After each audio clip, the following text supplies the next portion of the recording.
We begin tonight with our continuing coverage on that deadly ICE-related car accident. Department of Homeland Security officials say a man was running from ICE agents when he hit and killed a local teacher. It happened early yesterday morning around 7:45 near the Truman Parkway and Whitfield Avenue intersection, less than half a mile away from where Dr. Linda Davis taught at Hess K-8. Officials tell us 38-year-old Oscar Lopez was running from a traffic stop initiated by ICE, made an illegal U-turn, ran a red light, and hit Davis. Lopez is now facing several charges, including vehicular homicide. A judge decided not to set bond in a virtual hearing held this morning.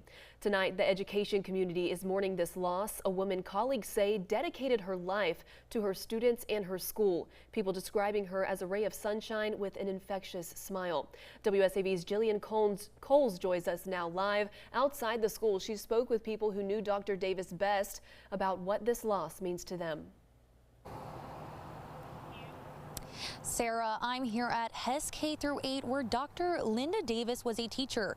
But today I spoke with former principal of Brock Elementary, Selena Ruth Gillen, who says Dr. Davis's career with Savannah Chatham County Public School System actually began there in 2022 as a fourth grade language arts teacher.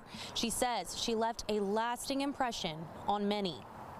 Her energy is wonderful, and she is a true advocate for children. Selena Ruth Gillen says Linda Davis created a classroom where students felt seen, supported, and important. The attention that she provided to students and just the learning environment that she created for them, she tried to ensure that it was student-centered and that everyone felt like someone.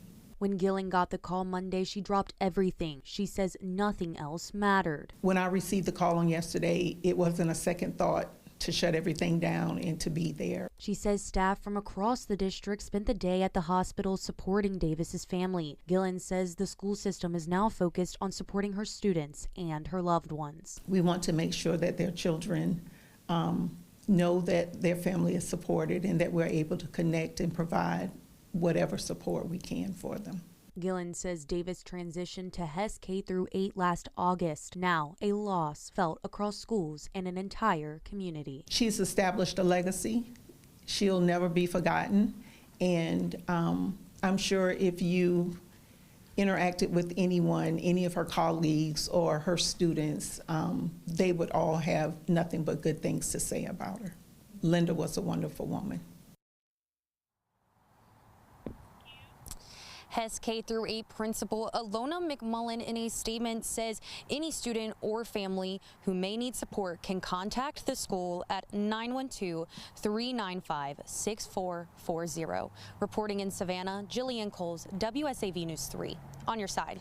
Jillian, thank you. And happening now in downtown Savannah, protesters are gathering in Forsyth Park to voice their opposition to DHS. People there tell WSAV they want ICE out of Savannah, claiming that if agents had stopped chasing after Lopez when he ran, Davis would still be alive. WSAV's Isabella Baez is there right now and will bring you the full story coming up tonight on WSAV News 3 at 10 and 11. You can find more coverage on this story, like reaction from local and state lawmakers, on our website, wsav.com/icecrash. Meanwhile, officials with the Effingham County Sheriff's Office are investigating a deadly crash of their own, this one involving a motorcycle. It happened just before noon on Highway 80 at Pine Street. Right now, we don't know if the fatality was the motorcyclist or if another driver was involved. The Effingham County Sheriff's Office Traffic Unit tells WSAV they will release more details once the investigation is complete and the family has been notified. And new at 6, Savannah's mayor is sounding the alarm after several serious crimes involving young people, including a fatal shooting and an armed robbery with a carjacking. Today, he addressed what he calls a growing concern, juveniles getting their hands on guns. The mayor says while those responsible will be held accountable no matter their age, the city also needs to focus on prevention. He pointed to programs like Savannah Impact, the Office of Neighborhood Safety and Engagement, and the Front Porch Initiative. Those programs offer mentorship, violence interruption, and workforce development aimed at steering young people away from crime before they enter the justice system. The mayor also called on parents to play a stronger role. We can't raise people's kids. That's not our job. That's not our role. There is a role for parents to play in the raising of their young people. And so we continue to call on parents to do what you're supposed to do, which is to raise and secure your young people. The mayor says public safety is non-negotiable and that the city will continue investing in both enforcement and early intervention programs.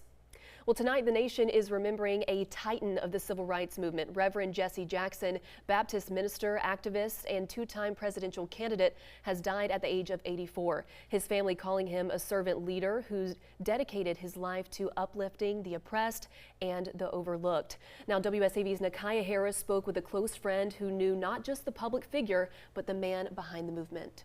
That's right, Sarah. A dear friend of Reverend Jackson, Benjamin Bulloch of Savannah, invited me into the space where he says he will forever carry his friend in his heart. Bulloch describing Jackson as a teacher and change maker, someone who didn't just help shape history, but shape the hearts of the people closest to him. For nearly 5 decades, Benjamin Bulloch walked beside Reverend Jesse Jackson, first as a witness to his work in the 1960s and later as a close friend. Jackson taught him lessons about service, sacrifice, and the power of keeping hope alive. Lessons he says he'll carry for the rest of his life. Was really a teacher because I had time to travel around with him for different corporate American companies and stuff and see how he opened the doors for others, but not necessarily for himself. It just gave me a really outlook on life. Thank God that he passed my way. Now, for decades, Bulloch walked in step with Jackson's vision, first as a witness to the movement and later as a dear friend. Nakaya Harris, WSAV News 3, on your side. Nakaya, thank you. Bulloch County is growing fast, and county leaders say they want to make sure that growth is done the right way. This morning, commissioners unanimously approved 2 90-day moratoriums, essentially hitting the pause button on certain types of development. The first temporarily stops new residential rezoning requests. Leaders say that will give them time to take a closer look at where new housing should go and how to handle future growth. The second moratorium puts a hold on any proposed data centers in the county. Commission Chairman David Bennett says no one has formally approached the county about building one yet. Still, the board wants to study the potential impacts now before any plans are submitted. Our concern was everybody looks at data centers as being this boogeyman, and we wanted to be able to take an unbiased look at this without the pressure of having someone come into the county and saying, hey, we want to put this here and you need to do something now. Both pauses last 90 days and could be extended, though that would require a public hearing scheduled for May 5th. A controversial proposal to bring a sand mine to Jasper County is back up for debate tonight after county leaders tabled a decision at their last meeting. The project would place a sand mine on more than 260 acres in the Grays area. The land is currently zoned for rural preservation, and county council must decide whether to rezone it for commercial use. The proposal has drawn strong opposition from nearby residents and some local leaders who say they're concerned about potential impacts to air and water quality, along with increased truck traffic in the area. WSAV's Danielle Cobb will be at the meeting and will have the latest details tonight at 11.